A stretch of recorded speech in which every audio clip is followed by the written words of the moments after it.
आजकल फ़ोन सभी के पास है और फ़ोन का किस तरीके से यूज़ करना है ये टोटली डिपेंड करता है हमारे ऊपर कि हम उस फ़ोन का जो यूज़ है वो एंटरटेनमेंट के लिए करते हैं या हम क्या देखने के लिए करते हैं, कुछ अच्छी चीज़ें सीखने के लिए करते हैं, इन्वेस्टमेंट के लिए करते हैं, सेविंग के लिए करते हैं, टाइम पास के लिए करते हैं। Totally depends on you. ठीक है, तो यानी कि फ़ोन से हम कुछ भी कर सकते हैं। तो आज के समय में सीखना और कमाना फ़ोन के थ्रू बहुत ज़्यादा इजी हो गया है। आज से 10 साल पहले और अब में बहुत ज़्यादा फ़र्क है।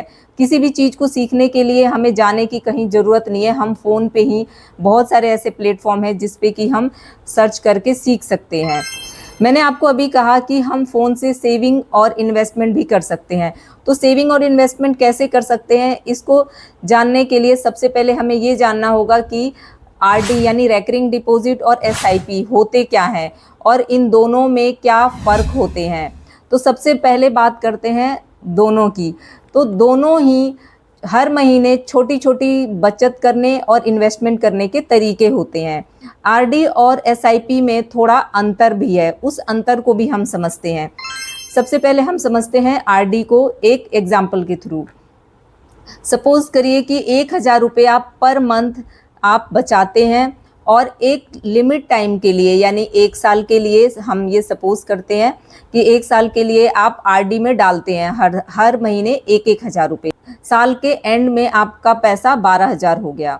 तो 12,000 रुपये तो आपको मिलेंगे बट आरडी पे अप्रॉक्स 6 या 7% इंटरेस्ट भी आपको मिलते हैं और यहाँ आपका पैसा पूरी तरीके से सेफ होता है, यानी कि 0% आपका रिस्क होता है आरडी करने पे।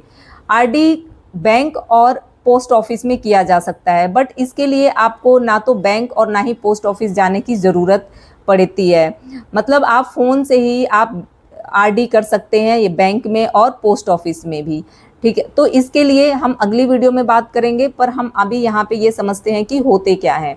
तो आपने यहाँ पे ये समझ लिया कि आपको 12,000 रुपये आपको 1 साल के एंड में मिलेंगे प्लस में आपको 6 या 7% इंटरेस्ट भी मिलेगा। मार्केट चाहे कहीं भी जाए, ग्रोथ चाहे कहीं भी जाए, बैंक चाहे कैसा भी कुछ भी नेगेटिव होता है बट वो आपके पैसे पे इफ़ेक्ट नहीं पड़ेगा। आरडी मिनिमम 1 साल और किसी जो बैंक है वहाँ पे 6 महीने के लिए भी किया जाता है। जो मैक्सिमम बैंक्स हैं या पोस्ट ऑफिस उसमें आरडी कम से कम 1 साल के लिए और मैक्सिमम 10 सालों के लिए किया जाता है। पोस्ट ऑफिस में मैक्सिमम टाइम 5 साल के लिए होता है शुरू में, बट वो 5 साल के बाद वो और 5 साल एक्सटेंड हो जाता है। बहुत सारे लोग ये जानना चाहते होंगे कि आरडी का जो पैसा है वो सेफ इतना क्यों है।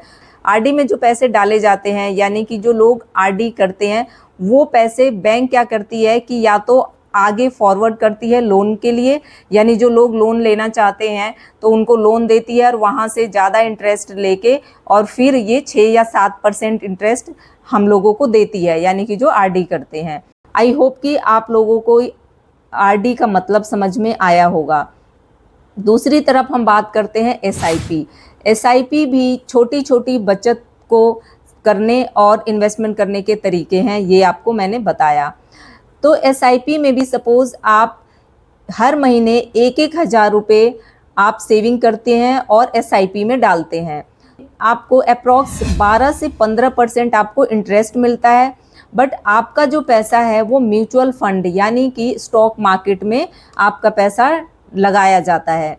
तो इस यहाँ पे थोड़ा सा रिस्क होता है क्योंकि अगर स्टॉक मार्केट या और शेयर मार्केट का मतलब है कि आपका जो पैसा है वो कंपनीज में लगाया जाता है, इन्वेस्ट किया जाता है। अगर उस कंपनी का अगर 1% हम ये कह सकते हैं कि अगर उस कंपनी का परफॉर्मेंस अच्छा ना रहा तो आपका पैसा थोड़ा कम हो सकता है, बट आप अगर लंबे टाइम के लिए करते हैं तो आपका पैसा सेफ रहेगा, रिस्क है वो यहाँ कम हो जाएगा। या मतलब हम ये कह सकते हैं कि लॉन्ग टर्म के लिए एसआईपी बहुत अच्छा है क्योंकि यहाँ पे इंटरेस्ट रेट ज़्यादा है। अगर आप थोड़ा सा रिस्क लेना चाहते हैं तो एसआईपी आपके लिए बेस्ट है क्योंकि अगर कंपनी ग्रो करेगी धीरे धीरे तो आपका पैसा भी ग्रो करेगा और जैसे कि हम लोगों को पता है कि हमारी जो इंडिया है वो डेवलपिंग कंट्री है, तो हमारी इकोनॉमी धीरे धीरे ही सही पर वो आगे की तरफ ग्रो करेगी, तो आपका पैसा भी उसी तरीके से ग्रो करेगा। अगर आप लंबे टाइम के लिए बचत करना चाहते हैं और अपने पोर्टफोलियो को बड़ा करना चाहते हैं तो आप एसआईपी कर सकते हैं। शॉर्ट टर्म के लिए नहीं सोचना है, लॉन्ग टर्म के लिए सोचना है, क्योंकि शॉर्ट टर्म में आपका पैसा हो सकता है कि कम हो जाए, बट 3 साल से ज़्यादा, 3 साल, 5 साल, 10 साल के लिए अगर आप छोड़ दें तो आपका पैसा ग्रो करेगा डेफिनेटली। हम जो मिडिल फैमिली हैं उनके लिए पैसे सेविंग करना बहुत मुश्किल होता है, तो एसआईपी और रेकरिंग डिपॉजिट एक बहुत अच्छा सोर्स है जिसके थ्रू हम घर बैठे अपनी जो भी सेविंग है उसको हम कर सकते हैं। यहाँ पे आपने दोनों का फ़र्क समझ लिया होगा कि अगर आपका व्यू है कि मुझे बिल्कुल भी रिस्क नहीं लेना है तो आप आरडी कर सकते हैं, और अगर आप थोड़ा सा रिस्क लेना चाहते हैं तो आपके लिए एसआईपी बेस्ट होगा। तो आई होप कि आप लोगों को आरडी और एसआईपी का मतलब और डिफरेंस समझ में आया होगा। अगर आप लोगों की कोई क्वेरी है या कोई सजेशन है तो प्लीज़ कमेंट में ज़रूर लिखें। Thank you so much for watching.